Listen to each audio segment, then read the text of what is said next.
আসসালামু আলাইকুম বন্ধুরা, কেমন আছেন সবাই? আশা করি ভালোই আছেন। তো আজকে বিটরুটের পরোটা তৈরি করে দেখাবো আপনাদের। তো চলেন শুরু করা যাক। শুরুতেই আমি 3 কাপ পরিমাণ ময়দা নিয়ে নিয়েছি। তো এর সাথে আমি একটু লবণ অ্যাড করে দিব স্বাদ মতো। তো আর বিটরুট আমি আগে থেকেই ব্লেন্ডার করে একটু ছেঁকে নিয়েছিলাম, যাতে ছাবা ছাবার ভাবটা না থাকে। এরপর একটু তেল দিয়ে সামান্য আমি সুন্দরভাবে এটি একটি বেটার তৈরি করে নিব, যাতে রুটি বেলা যায় এরকম টাইপের। আমাদের বাসায় মূলত বিটরুটটা কাঁচা বা অন্যভাবে কেউ খেতে চায় না, কিন্তু বিটরুটের পুষ্টিগুণের কথা না বললেই নয়। এটি তো সবারই জানা, এর মধ্যে খুবই পুষ্টিগুণ রয়েছে। তো তার জন্য আমি একটু ভাবলাম কিভাবে ভিন্ন স্টাইলে একটু করা যায়, যাতে সবাই পছন্দ করে এবং খেতে পারে। তো দ্যাটস ওয়াই আমি এরকমভাবে তৈরি করার চেষ্টা করলাম আর কি।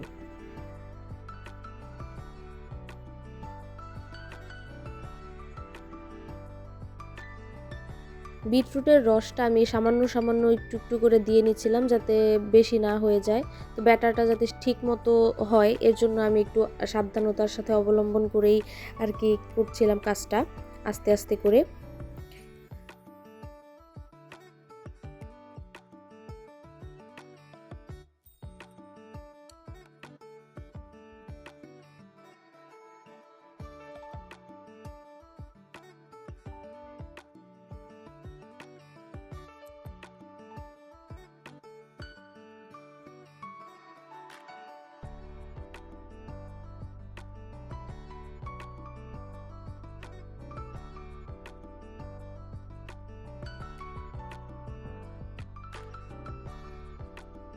এরপরে দেখলাম ব্যাটারটা সুন্দরভাবেই হয়েছে, যেটা আমি ভেবেছিলাম সেরকমই হয়েছে।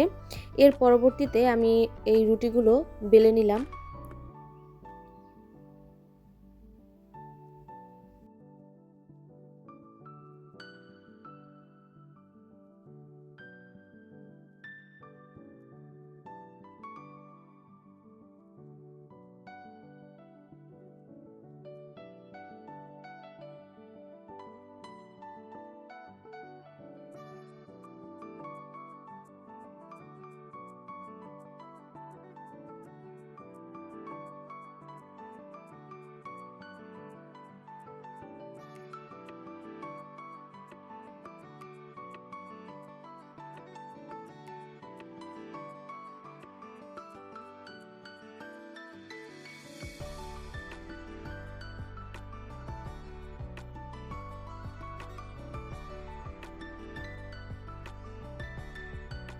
এরপরে চুলায় আমি একটি কড়াই গরম করার জন্য দিয়ে সামান্য একটু তেল দিয়ে নিলাম।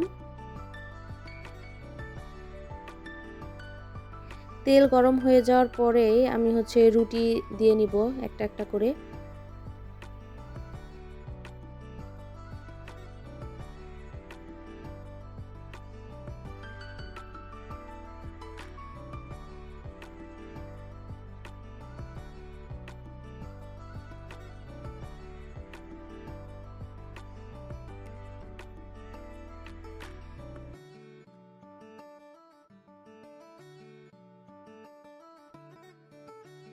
আমি দ্রুত দ্রুত একটু উলটপালট করে দিয়েছিলাম, যাতে নিচে পুড়ে না যায়।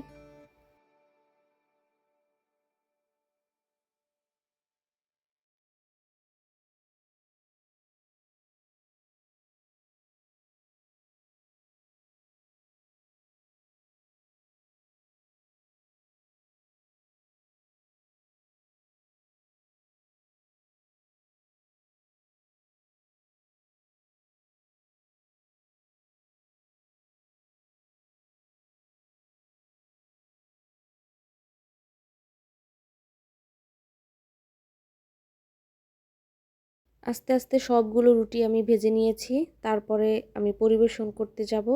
তো চলুন পরিবেশন করা যাক। এই তো ফাইনালি হয়ে গেছে আমার বিটরুটের পরোটা। অবশ্যই দেখতে পাচ্ছেন কীরকম নরম হয়েছে, ভালোই হয়েছে। তো এর সাথে আমি মুরগির মাংস দিয়ে আর কি খাবো। তো আপনারাও ট্রাই করতে পারেন বাসায়। আমার কাছে ভালোই লেগেছে। আজ এ পর্যন্তই, টাটা।